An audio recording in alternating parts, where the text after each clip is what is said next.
সকালের শুরুটা যদি একটু ভালো করে চা না হয় তাহলে খুব একটা ভালো লাগে না। একটু বেশ কড়া করে চাটা খেয়ে নিলে দিনের শুরুটাও ভালো হয়, সারাদিন কাজকর্ম করতেও খুব ভালো লাগে। একটু কড়া করে চা, তাও আবার একটু আদার যদি থাকে তাহলে তো আর কথা নেই। বেশ ভালো করে একটু ফুটিয়ে নিয়ে চাটা ফুটবে, কিন্তু ভালো চাটা না ফুটলে ভালো লাগে না। চা একদম চায়ের মতো না হলে ঠিক চা খেতে ভালো লাগে না। এবার দুধ। ঘুম থেকে উঠে কি আর লিকার চাটা ভালো লাগে? একদম ভালো লাগে না। সারাদিনে একবার চা খাও, কিন্তু একটু ভালো করে খাও। আমার আবার সকালে একটু দুধ চা না হলে ঠিক দিনটা জমে না। আমি চেষ্টা করি যেখানেই যাই না কেন একটু ফ্লাক্সে করে চা নিয়ে যেতে, কারণ নিজের মতো চা খাওয়ার মজাটাই বোধহয় আলাদা।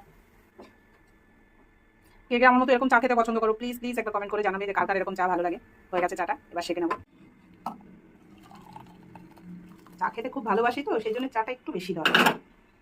সকালবেলা একদম অল্প চা হলে যেন ঠিক মনটা ভরে না। সাথে একটা বিস্কুট নেব আর এই চাটা, ব্যাস। অবশ্যই কমেন্ট করে জানিও কার কার এরকম চা খেতে ভালো লাগে।